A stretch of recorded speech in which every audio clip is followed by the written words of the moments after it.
Saudações, pessoal. Vamos abordar hoje a sedação em UTI. É um aspecto fundamental para garantir conforto, segurança e a melhor evolução clínica dos pacientes. Discutiremos a definição de sedação, sua importância, o delírio na UTI, como usar uma escala chamada CAN-ICU para identificar delírio, estratégia de profilaxia de delírio e o uso racional de sedativos.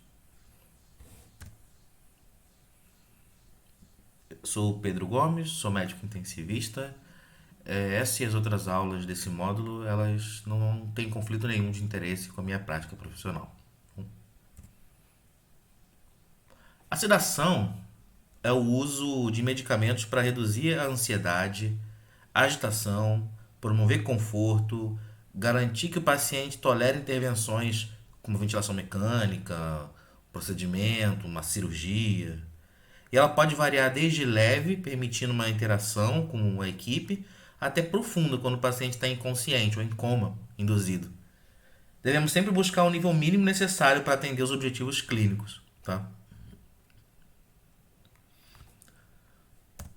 Uma sedação adequada, ela vai melhorar conforto, ela vai aliviar sofrimento, ela vai reduzir risco de remoção de dispositivos como retirada de tubo, retirada de sonda, retirada de catéter.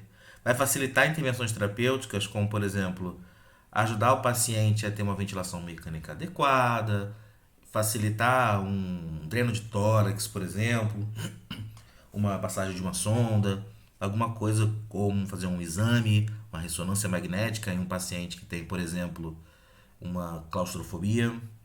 Mas por outro lado, o excesso de sedação ele pode levar a complicações, como delírio, que é a insuficiência cerebral aguda, que a gente vai falar um pouco mais para frente. Tá? Você pode aumentar a quantidade de dias que esse paciente vai ficar em ventilação mecânica e, consequentemente, internado. Perdão. É um paciente que, por ficar mais tempo internado, mais tempo ventilando, ele vai ter mais fraqueza muscular e vai ter mais sequelas na sua alta para casa. Para a gente identificar e quantificar o grau de sedação do paciente, na UTI utilizamos geralmente a escala de agitação e sedação de Richmond, também chamada de escala RICE. Ela vai ajudar a gente a monitorar o nível de sedação e a ajustar os medicamentos conforme for necessário. Então a gente vai ter na escala RICE 0, que é o basal, o paciente que está alerta e calmo. Para baixo de 0 nós temos os níveis de sedação. RAS-1, torporoso, um paciente que você chama, ele abre os olhos, depois que quando você para de falar, ele continua acordado por mais de 10 segundos. Paciente que tem uma sedação leve, a gente chama de RAS-2, é o paciente que você chama, ele abre o olho, olha para você, interage, mas quando você para, ele não fica menos de 10 segundos sem dormir. O paciente que está sedado moderado é o RAS-3, ele abre os olhos, mas não tem contato visual. Sedado profundo, RAS-4, ele abre os olhos quando você faz um estímulo tátil nele. E o coma, que é o RAS-5, é um paciente que não tem resposta a qualquer estímulo que você faça. Acima do RAS 0, mais 1, mais 2, mais 3, mais 4, está a parte de agitação da escala. O paciente inquieto é o RAS-1, é um que está ansioso. O 2 é um paciente que está agitado, ele tem movimentos frequentes, ele briga com o ventilador, é difícil fazer a ventilação dele. O paciente RAS-3 está muito agitado, ele se torna agressivo, pode remover dispositivos. E o 4 é o combativo, é aquele que apresenta um perigo iminente para a equipe.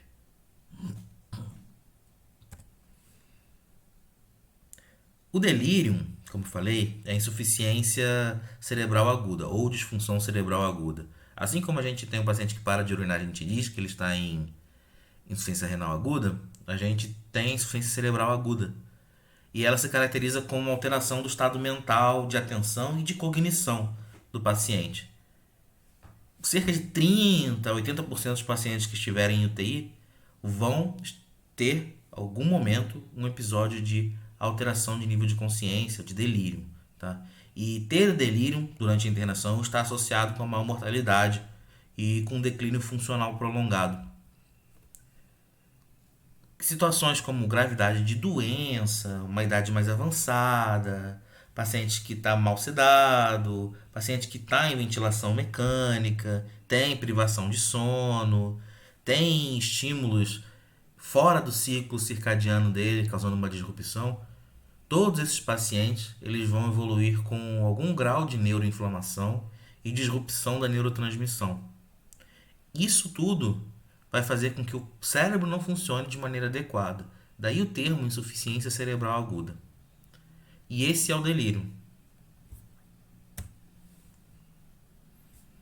Para a gente identificar o delírio, a gente pode utilizar uma ferramenta chamada CAM, Confusion Assessment Method, ou método de avaliação da confusão. E o ICU do nome vem para dizer que é da UTI. É uma ferramenta validada, é simples e é fácil de usar para detectar delírio. Ela consiste em 4 passos e nós devemos utilizar em pacientes que estão entre RAS-3 e 4. O que a gente deve fazer nesses pacientes? A gente deve observar se nas últimas 24 horas ou agora, agudamente, está acontecendo uma flutuação, uma mudança de nível de consciência. Não tendo, é um paciente que não tem delírio. Podemos sair do fluxo. Caso ele tenha, nós precisamos testar a atenção dele. Aqui a gente vai soletrar a palavra Casablanca e aí o paciente vai ter que sinalizar para a gente explica para ele, vai ter que sinalizar sempre que ouvir o ar. Ele pode fazer um sinal de positivo, pode apertar sua mão, pode piscar o olho, como for possível. Então nós temos que ver se esse paciente vai errar ou acertar. É um erro quando ele aperta a mão, quando ele sinaliza um ar fora da hora, ou quando ele deixa passar um ar que você falou. Tá? Paciente que erra menos de 3, você também pode excluir, não tem delírio, ele está atento, você sai do fluxo. Paciente que erra 3 ou mais, a gente tem que testar o nível de consciência dele. Se o RAS for 0, saímos. Não tem delírio. Se o RAS for diferente de 0, para cima quanto para baixo, a gente avalia agora a organização do pensamento. Aqui a gente deve fazer perguntas que sejam óbvias para ver se esse paciente está conseguindo organizar o raciocínio. Então a gente pergunta, uma pedra flutua na água, no mar tem peixe, 1 quilo pesa mais do que 2 quilos, é possível usar um martelo para bater um prego? 4 perguntas, são exemplos de perguntas possíveis de serem feitas. Mas 4 perguntas e 2 testes desse paciente para ver se ele consegue entender o que você está falando. Aqui no exemplo, a gente pede para ele levantar 2 dedos, a gente mostra o paciente como é que é para ele fazer igual, depois a gente pede para ele repetir com a outra mão, sem mostrar para ele como fazer. O paciente que erra menos de 2 ou menos, tá? Aliás, o paciente que erra menos de 2, ele também não tem delírio, ele sai do fluxo. E o paciente que erra de 2 ou mais, você consegue fechar o diagnóstico como positivo. É um teste que parece que é longo, mas na verdade você consegue fazer ele em 2, 3 minutos. Ele é bem prático, bem rápido de fazer. O ideal é que a gente faça essa avaliação regularmente, idealmente a cada turno, em pacientes que estão conscientes ou então que estão levemente sedados, para a gente poder identificar o delírio o quanto antes, porque a gente precisa resolvê-lo. Melhor do que resolver o delírio seria prevenir o delírio, porque aquilo que você vai fazer para resolver o delírio é a mesma coisa que você vai fazer para prevenir. Então, se a gente puder fazer isso já antes do paciente desenvolver insuficiência cerebral aguda, o ideal é que seja feito. Então a gente precisa manter o paciente sempre orientado, tempo-espacialmente, dizendo, reforçar dia, hora, local, onde nós estamos, tá? O paciente precisa mobilizar precoce, o quanto antes, ter estímulo com interação com a equipe, com família, isso para poder garantir que as coisas sejam o mais naturais possíveis na UTI. E falando em ser mais natural possível, a gente precisa manter também o ciclo circadiano desse paciente.